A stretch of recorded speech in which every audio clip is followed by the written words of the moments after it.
Very good morning to all my dear students. I, Monica Bhatia, welcome you all on my new video on staffing process. Beta, as you all know that management has 5 functions. Planning we have done, organizing we have done, now the third function of staffing. Staffing is not a one-time activity, beta. It includes a series of steps. It has a certain process. Before we move to the process of staffing, let me discuss with you objective of management towards organization. We have done that in the first chapter. The main objective of management towards organization is to ensure its survival, then to ensure profits, and another objective is growth, success, and development of business. Now, today in a competitive environment, no business can survive without spending more on research and development activities. Fine. So, to achieve growth and development, business needs various types of resources. These resources are financial resources, physical resources, and human resources. When a business is able to combine these all three resources, it can achieve greater heights. It can surpass its competitors. What do we include in physical resources? Physical resources include equipments, plant and machinery, land, building, raw material, finished goods stock. All these things are very necessary for the growth and development of a business. More resources a business has, more are the chances for its growth and development. Similarly, finance is the key. It is the blood of the business. Without it, a business cannot survive for a long period. More finance helps a business to establish it strongly. Fine. And the third resource is human resources, the most important resource of the business. Although they do not have monetary value, human resources, they don't have monetary value. We never see human resources in the balance sheet of an organization. We do see physical resources, we do see financial resources, but human resources, they are never reflected in the balance sheet, but still they are very important for the business. The right people can help your business to go to the top, while the wrong people can break your business. Fine. So human resources is the most important asset. Without human resources, no business can survive, no business can grow. It knows, human resources know how the physical resources will be utilized. If the business has huge amount of financial resources, large number of physical resources, but it do not have talented, capable workforce with it, do you think a business can grow and develop in future? We need talented, we need capable people to utilize those resources, to use those resources in most effective and efficient manner, so that it can compete with its competitors. It will help to reduce the wastage of materials, time, efforts, and energy. The ability of an organization to achieve its goals depends upon the quality of its human resources. They steer the organization to the growth. They help the organization to achieve their objectives. Okay, beta? Now, let us do the important function of management, that is staffing.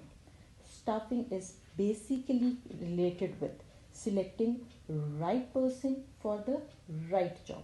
Selecting right person for the right job.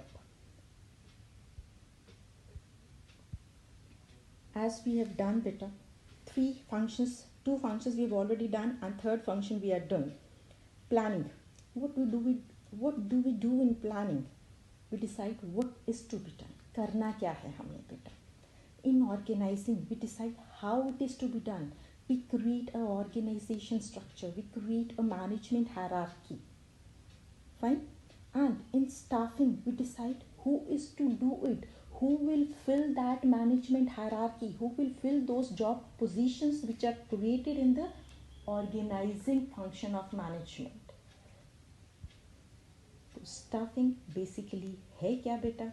Staffing is that part of the management process which is concerned with, किसके साथ concern है? With obtaining, utilizing and maintaining a satisfactory and satisfied workforce. Staffing में हमने क्या करना है? Workforce को obtain करना है, उनको हायर करना है, उनकी रिक्रूटमेंट करनी है, उनकी सिलेक्शन करनी है। यूटिलाइजिंग देम, हमने उनकी सर्विसेज को अवेल करना है, उनके कैलिबर के अकॉर्डिंगली हमने उनको क्या देनी है? जॉब देनी है बेटा। ठीक है, right person to be placed at the right place. खाली उनको हायर कर लिया, उनको उनके कैलिबर के अकॉर्डिंगली जॉब दे दी, that is not enough. We have to maintain them also in the sense we don't want कि हमारी लेबर टर्नओवर हो। इतना पैसा हमने उनकी रिक्रूटमेंट पे, सिलेक्शन पे, ट्रेनिंग पे खर्च किया, we don't want that money to go waste. हम चाहते हैं हमारे एम्प्लॉयज़ हमारे पास सालों काम करते रहें बेटा, तो हमें उनको मेंटेन भी करना है। मेंटेन करने के लिए हमें क्या करना है? उनको मोटिवेट करना है, उनके प्रमोशन के चांसेस, उनको ऐसी जॉब अपॉर्चुनिटीज़ देनी है जिसमें उनके प्रमोशन के, करियर ग्रोथ के चांसेस ब्राइट हों, उनको satisfactory remuneration देनी है, incentives देने हैं, so that they continue to remain in the organization, they are satisfied with the organization. तो staffing क्या है? That part of management process which is concerned with not just obtaining, utilizing them also and maintaining them also in future. Fine. Staffing में करते क्या है बेटा? The very first step होता क्या है? Staffing begins with work force planning. सबसे पहले हम मैन पावर प्लानिंग करते हैं, हमें चाहिए कितने एम्प्लॉयज़, किस टाइप के एम्प्लॉयज़ चाहिए बेटा। उसके बाद हम उनकी रिक्रूटमेंट करते हैं, then selection, placement, orientation, training, development, appraisal of their performance, promotion and compensation. But these all are the steps involved in staffing process and that we are going to discuss in this presentation one by one in detail. So the main focus on staffing is on what? Selecting right person for the right job. Now comes the staffing process. The very first function, the very first step of staffing process is estimating manpower requirement. Estimating manpower requirement. होता क्या है बेटा man power requirement में बेटा? once you have designed your organization structure, you have designed you need chairman, you need president, vice president, you need divisional heads, you need superintendent, you have already decided what positions are required in the organization. On the basis of that organization structure, I can come to know exact number of employees needed.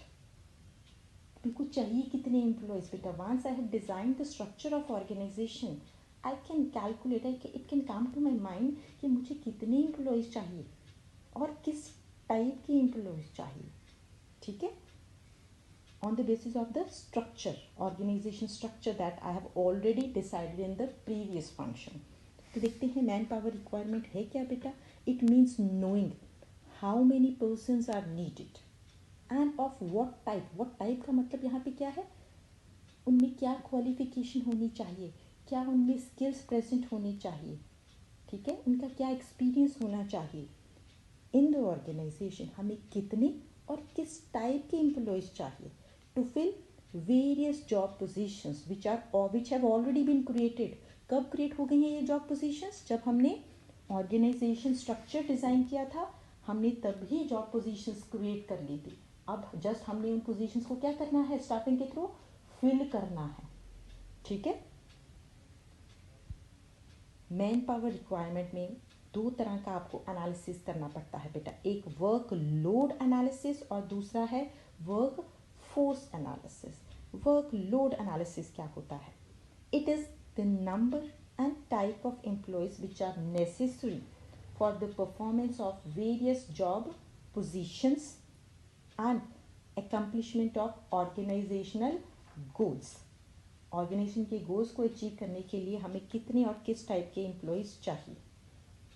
ठीक है, मुझे number का idea हो जाना चाहिए. Like मेरे को 1000 employees चाहिए. ठीक है, मुझे अपने गोल्स को अचीव करने के लिए आई नीड 1000 एम्प्लॉयज़. उसमें से मैंने आइडिया लगाया कि 600 मेरे को ऐसे एम्प्लॉयज़ चाहिए जो कि सेमी स्किल्ड हों. क्या हो? Semi skilled. 300 एम्प्लॉयज़ मेरे को ऐसे चाहिए जो अनस्किल्ड लेबर का, मैंने उनसे मैनुअल काम लेना है, लेबर क्लास वाला काम लेना है, अनस्किल्ड लेबर चाहिए मेरे को. और 100 एम्प्लॉयज़ मेरे को चाहिए टेक्निकली क्वालिफाइड. ठीक है, टोटल 1000 चाहिए. नंबर पता लग गया. टाइप इन द सेंस 100 कौन सी चाहिए? टेक्निकली क्वालिफाइड एम्प्लॉयज़ चाहिए जिनके पास कोई डिग्री हो बेटा.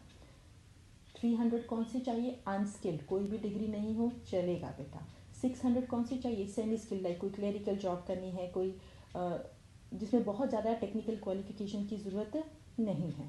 मुझे नंबर भी पता लग गया, मुझे टाइप ऑफ एम्प्लॉयज़ भी पता लग गया. ठीक, इसके बाद मैंने क्या करना है? Work force analysis. Work force analysis means मेरे पास ऑलरेडी ऑर्गेनाइजेशन में कितने एम्प्लॉयज़ काम कर रहे हैं.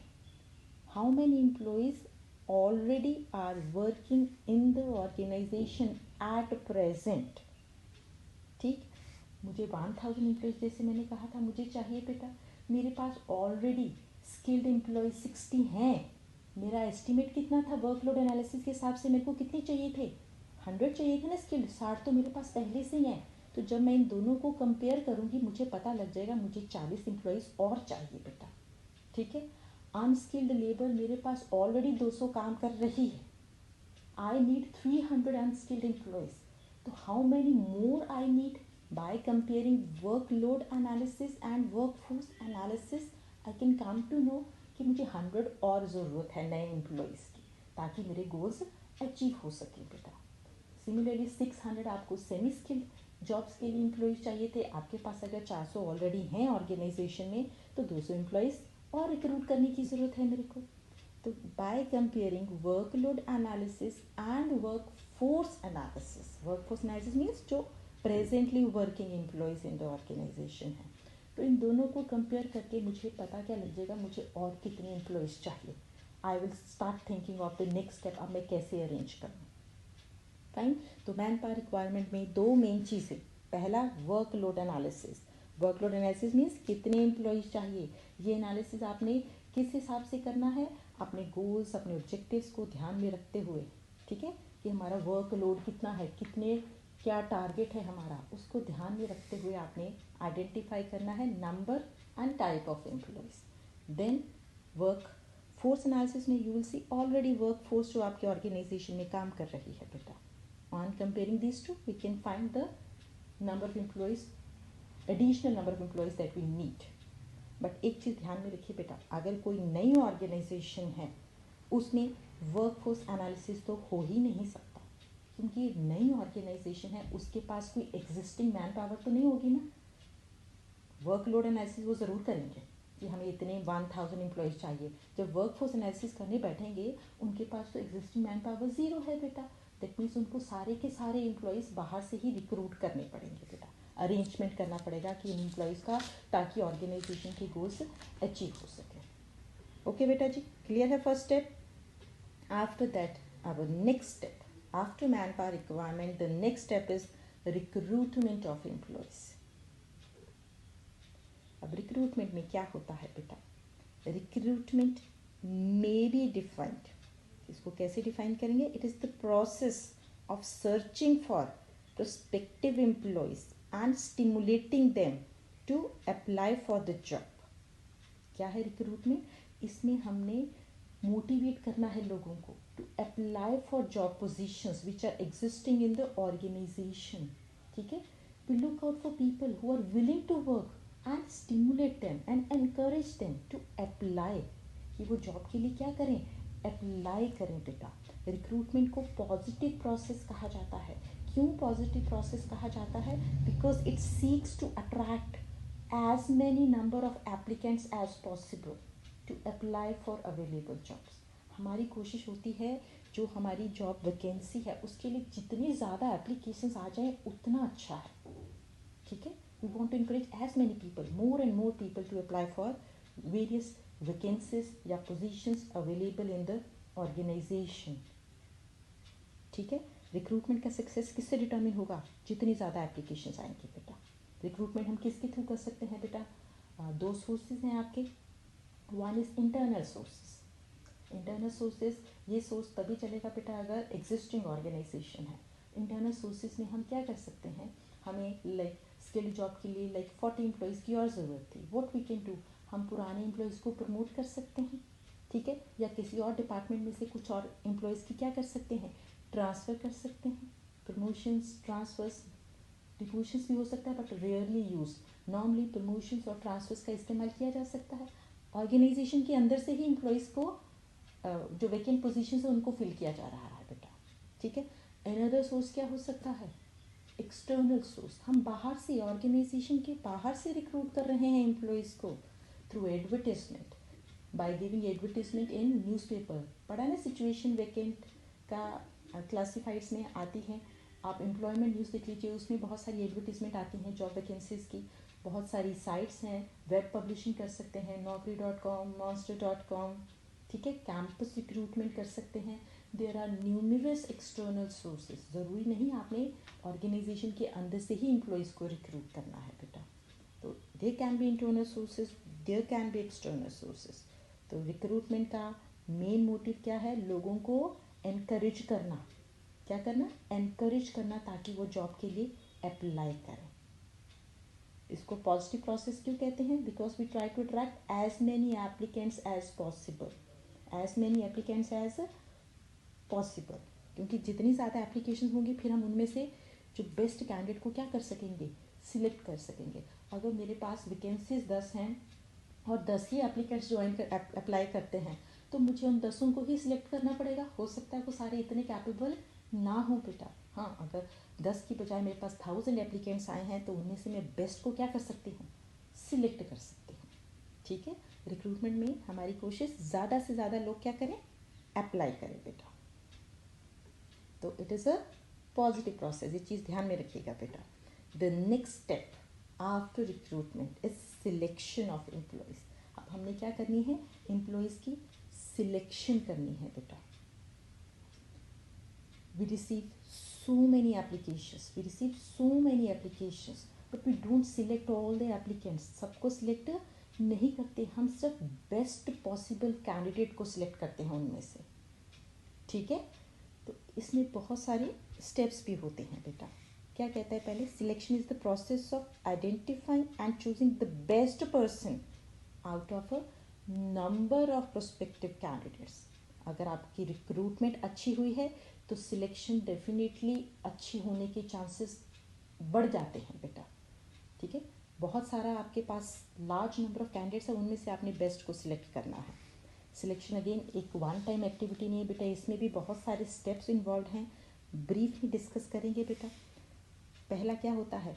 Preliminary interview. इसमें हम सिलेक्शन से पहले ही एम्प्लॉयज़ जब अपना बायोडाटा या अपनी एप्लीकेशन हमारे पास सबमिट करा देते हैं, हम उन्हीं में से जो अनडिज़ायरेबल कैंडिडेट्स होते हैं उनको क्या कर देते हैं? स्क्रीन आउट कर देते हैं. Those who are not fit for our job, we try to eliminate unqualified और अनफिट जॉब सीकर्स, ताकि हम उन्हीं लोगों का सिलेक्शन टेस्ट लें जो रियली एलिजिबल हैं जॉब के लिए बेटा. इसके बाद सिलेक्शन टेस्ट होते हैं. ऑर्गेनाइजेशन बहुत तरह के सिलेक्शन टेस्ट लेती हैं बेटा. कभी intelligence test, aptitude test, trade test, personality test, interest test. So many types of test are written test होते हैं बेटा इनके, ठीक है. Those who clear those written test they are called for interview, employment interview. इसमें face to face interaction होती है. किसमें? जॉब सीकर में और एम्प्लॉयर में बेटा, या एम्प्लॉयर के रिप्रेजेंटेटिव्स के बीच में. तो interview, those who clear the interview, we move to the next step. We check the references and background checks. हम जब एप्लीकेशन फॉर्म भरते हैं ना बेटा, applicant they are required to give the name of any one or two persons who can as references who can give guarantee about his behavior, about his past working experience or his behavior in the society or in the organization. तो उन references के through हम क्या करते हैं, उस employ की के बारे में इंफॉर्मेशन को क्रॉस चेक करते हैं, डबल चेक करते हैं बेटा, ठीक है। जो भी उसने इंफॉर्मेशन एप्लीकेशन फॉर्म में लिखी है तो हम उस एम्प्लॉय के बारे में जो इंफॉर्मेशन है उसको डबल चेक करने की कोशिश करते हैं, ठीक है। मान लीजिए मैंने किसी स्कूल में एज ए जॉब के लिए अप्लाई किया है, तो मैं अपने पिछले वाले प्रिंसिपल को एज ए रेफरेंस लिख सकती हूँ। अगर मेरे नए वाले स्कूल ने अगर कोई इन्फॉर्मेशन मेरे बारे में पता करनी है, they can contact my previous principal to inquire about me, ठीक है। मेन पर्पज़ होता है इन्फॉर्मेशन को क्रॉस चेक करने का बेटा, ठीक है जी। इसके बाद अगर हमें रेफरेंसेस से करेक्ट फीडबैक मिल जाता है, we take the selection decision, ठीक है, कि हमने उस कैंडिडेट को रखना है कि नहीं, whether the candidate is suitable for the job और not. If your selection decision is positive, then the candidate is asked to go for medical examination, ठीक है। जो डॉक्टर्स एम्प्लॉयर ने प्रिस्क्राइब करे हैं उन्हीं से मेडिकल एग्जामिनेशन करवाना होता है बेटा, टू इंश्योर दैट कि वो जॉब के लिए फिट है कि नहीं है बेटा, ठीक है। अब मेडिकल एग्जामिनेशन भी जिनका क्लियर हो गया, इसके बाद ऑर्गेनाइजेशन उनको क्या देती है, जॉब की ऑफर देती है, जिसने सारी हर्डल्स क्लियर कर ली बेटा, स्क्रीनिंग भी क्लियर कर ली, टेस्ट में भी क्वालिफाई कर लिया, इंटरव्यू से भी ओके हो गया और रेफरेंसेस से भी हमें पॉजिटिव फीडबैक मिल गया, तो हम सिलेक्शन डिसीजन लेंगे ना कि अब इसको रखना है कि नहीं रखना बेटा, ठीक है। हमने सिलेक्शन डिसीजन ले लिया भी हाँ इसको रखना है, चलो अब मेडिकल एग्जामिनेशन करवाओ, उसने मेडिकल एग्जामिनेशन भी करवा लिया, ठीक है। After that we give him a job offer if he is declared fit. Job offer is given to the candidate once he has cleared all the hurdles. तो इस letter में डेट दी होती है by which the candidate, the job seeker has to report on duty, ठीक है। उसको थोड़ा सा टाइम देना चाहिए ज़रूर, so that he may join the organization. After that a contract of employment is signed. इसमें terms and conditions होती हैं और जॉब की बेटा, ठीक है। और कैंडिडेट उस ऑफर को जब एक्सेप्ट कर लेता है, कुछ डॉक्यूमेंट बनाए जाते हैं। So these are the various activities which are involved in the selection process. तो सिलेक्शन प्रोसेस इतना लंबा चौड़ा क्यों है, क्यों इतने सारे स्टेप्स हैं सिलेक्शन प्रोसेस में बेटा? इट एंश्योर्स, किस लिए है इतना लंबा चौड़ा selection process? That it ensures that organization gets the best among the available. हर स्टेज पे बेटा हम स्क्रीनिंग करते आ रहे हैं, हर स्टेज पे थोड़े थोड़े एम्प्लॉयज़ फिल्टर होते जा रहे हैं, सारे के सारे एम्प्लॉय, सारे के सारे जॉब सीकर्स सारी हर्डल्स को, सारी स्टेजेस को क्लियर नहीं कर पाते बेटा, ठीक है। तो इट इंश्योर्स कि organization gets only the best out of the recruited candidates, best lot उनके पास आए। It increases their self esteem and confidence.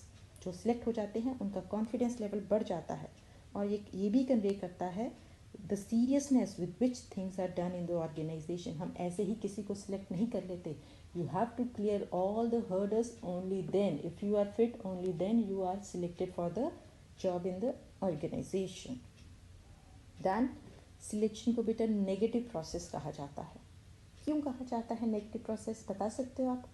why it is called a negative process? because in selection our main aim is to select only a few and reject most of the candidates. Most of the candidates they are rejected and only few are selected beta.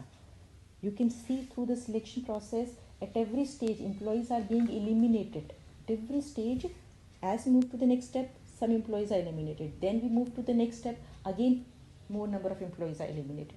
Main purpose क्या है? that we get the best out of the recruited candidates. Okay, after selection our next step is placement and orientation. Placement and orientation. Now what is placement? Placement means it refers to employee occupying the position for which he or she has been selected. जिस position के लिए employ को select किया है उसी position को वो क्या करे, ऑक्यूपाई करे, that is placement. Right person is placed at the right job. ठीक है, उसकी क्वालिफिकेशन के अकॉर्डिंगली उसको हमने जॉब को क्या कर देना है, असाइन कर देना है. That is called placements. Placement के साथ एक और वर्ड है बेटा, दैट इज ओरिएंटेशन. अब ओरिएंटेशन क्या है? ओरिएंटेशन मीन्स फेमिलराइजिंग द एम्प्लॉय, उसकी इंट्रोडक्शन करानी. ठीक है, किसके साथ? उसके सुपीरियर्स के साथ, उसके सबॉर्डिनेट्स के साथ, उसके कुलीग्स के साथ, जिनके साथ उसने काम करना है. जिस ऑर्गेनाइजेशन में जिन लोगों के साथ उसकी डीलिंग होगी उनके साथ उनकी फॉर्मली इंट्रोडक्शन करानी, ब्रीफ इंफॉर्मेशन देनी. किसके बारे में? ऑर्गेनाइजेशन के बारे में, ऑर्गेनाइजेशन की पॉलिसीज़ के बारे में, ऑर्गेनाइजेशन के रूल्स के बारे में बेटा. ठीक है, the new employees is introduced with the colleagues, with the superiors, with the subordinates. Not only that, he is also introduced with the organizational rules, policies, culture, environment. He is taken around the workplace and given the charge of job for which he has been selected. ये क्यों करी जाती है orientation बेटा? Why it is done? To build the confidence of the person, to bring a feeling of belongingness in him. ठीक है, so that he starts feeling comfortable in the organization बेटा. नया एम्प्लॉय आया है, उसको नहीं पता कि अगर लीव पे जाना है क्या रूल है, क्या पॉलिसी ऑर्गेनाइजेशन की, कितने दिन पहले छुट्टी सैंक्शन करानी पड़ती है. ठीक है, कौन उसका सुपीरियर है, अगर उसको कोई डाउट्स हैं तो वो किससे पूछेगा. ठीक है, किसको अपनी रिपोर्ट सबमिट कराएगा. उनको ये सब चीज़ें के बारे में इंफॉर्मेशन देना ज़रूरी है ताकि उसको थोड़ा अपनापन लगे ऑर्गेनाइजेशन में बेटा, वो कंफर्टेबली एडजस्ट कर पाए न्यू एनवायरनमेंट में. That is why it is necessary to orientation, to give orientation to the new employees. Not just putting him in his job position, we have to familiarize him also with his colleagues, with the people with whom he is going to interact, as well as with the organizational rules, policies and culture. Now, after placement and orientation, the next step is training and development. Training and development. अब training and development में क्या होता है बेटा? It is an attempt to improve the current और future employ performance. Employees की क्या करनी है? करंट और फ्यूचर परफॉर्मेंस को क्या करना है? इम्प्रूव करना है थ्रू ट्रेनिंग एंड डेवलपमेंट. क्या है training? That is the process by which aptitudes, skills and abilities of employees to perform specific jobs are increased. Particular job को करने के लिए उनके स्किल्स, उनकी एबिलिटीज़, उनके एप्टीट्यूड को और पॉलिश किया जाता है और इन्हांस किया जाता है बेटा. ठीक है, ताकि एम्प्लॉयज़ की परफॉर्मेंस इंक्रीज़ हो और वो अपनी प्रेजेंट जॉब को और अच्छे तरीके से कर पाए. ठीक है, इसमें मेन फोकस हमारा किसके ऊपर होता है कि वो अपने प्रेजेंट जॉब को अच्छे से परफॉर्म कर पाए बेटा. अब डेवलपमेंट क्या है? इसी के साथ development means learning opportunities which are designed to help employees grow. It means growth of individual in all respects. इसमें हमने उसको सिर्फ प्रेजेंट स्किल्स नहीं सिखाने बेटा, इसमें हमने उसकी ओवरऑल डेवलपमेंट करनी है. क्या करनी है? ओवरऑल डेवलपमेंट करनी है सो दैट फ्यूचर में उसके और करियर ब्राइट होने के, प्रमोशन के चांसेस भी ब्राइट हो सकें बेटा. ट्रेनिंग में हमारा मेन फोकस किसके ऊपर है बेटा? उसके प्रेजेंट स्किल्स के ऊपर, ताकि वो अपनी प्रेजेंट जॉब को अच्छे से कर पाए. It is basically job oriented. Fine. Development क्या है? ये लॉन्ग टर्म होता है बेटा, ये करियर ओरिएंटेड प्रोसेस है.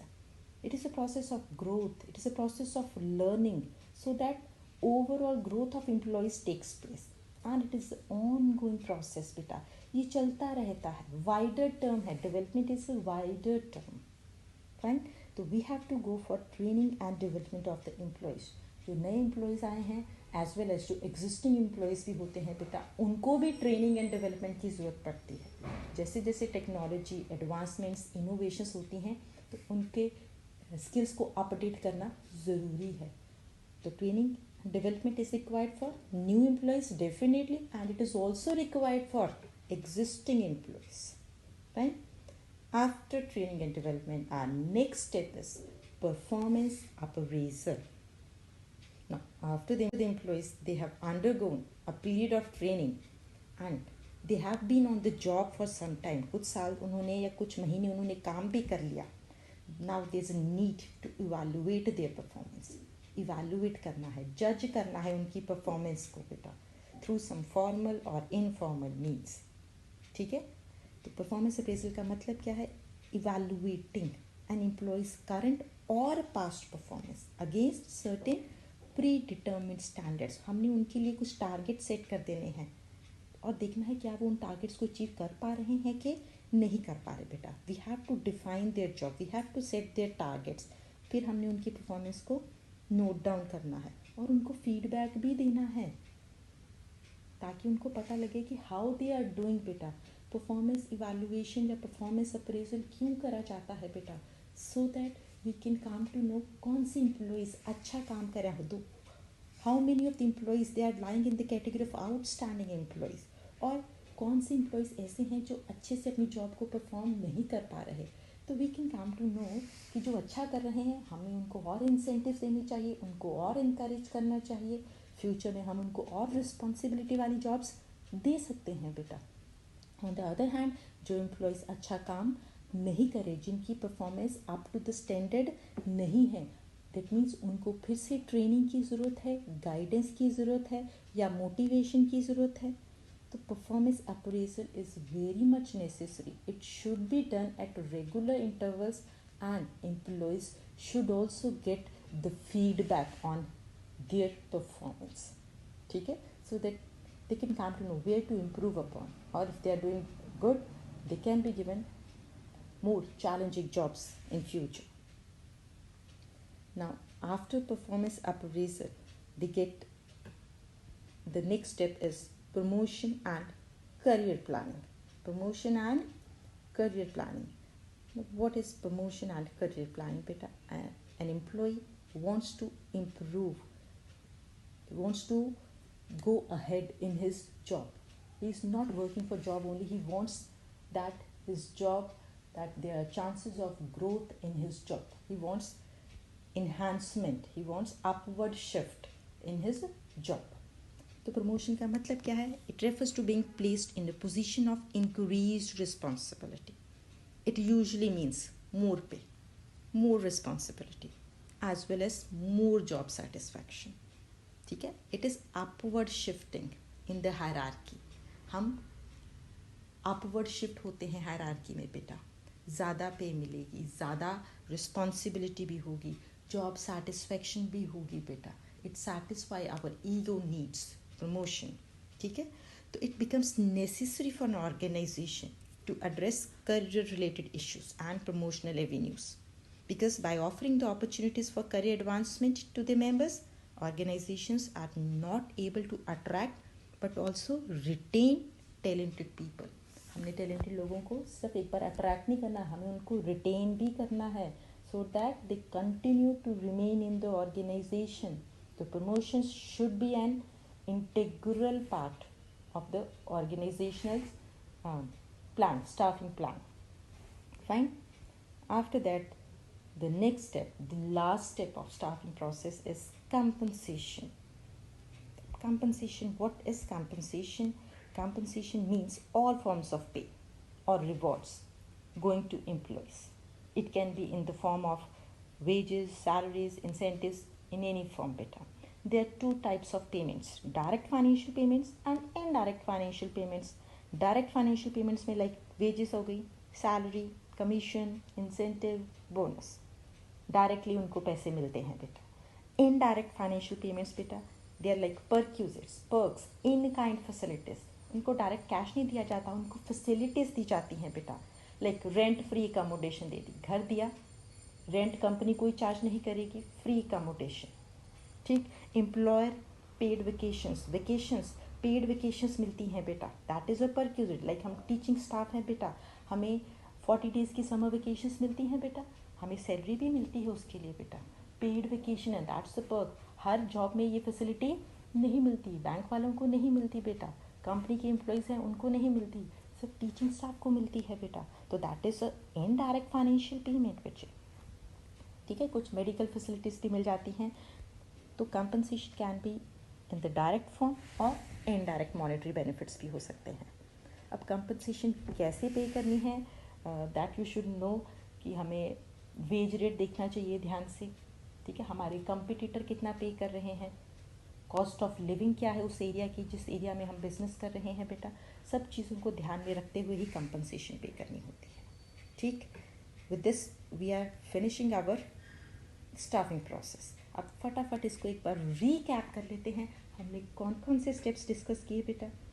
The very first step was estimating man power requirements. Planning करनी है कि कितने और किस टाइप के चाहिए बेटा एम्प्लॉयज़. वर्क लोड एनालिसिस करना है, उसके बाद वर्क फोर्स एनालिसिस भी करना है. डन. जब हमने वो कर लिया, हम दोनों को कंपेयर करके हम नेक्स्ट स्टेप पे मूव करते हैं. That is recruitment, encouraging, motivating, stimulating people to apply for vacant jobs in the organization. If recruitment is good enough, our selection is going to be better. Right? We can choose the best candidate out of a pool which is created through recruitment, out of a pool of employees, of job seekers which is created through recruitment. Selection is done, then we go for placement of employees, putting the right person on the right job, and orientation and familiarizing and introducing them to the work culture, to the organization, to the people with whom he is going to interact on frequent basis. Placement हो गई, orientation हो गया. Then what we did, training and development of employees to polish, to enhance their skills, their knowledge. After that, we upraise their performance at regular intervals and give them feedback about their performance. Then promotion and career planning with it. Organization should create scope for the promotion and career growth of the employees, because no employee wants to retain at the same position for his entire life. He wants to promote, he wants to go up in his life. After promotion, we did compensation. Compensation means payment to the employees in the form of wages, salaries, or indirect payments like rent-free accommodation or paid vacations, something like that. Hope this chapter is clear to you, beta. In next video, we'll come up with next topics with more topics on this chapter only. Thank you. Thanks a lot for watching this video.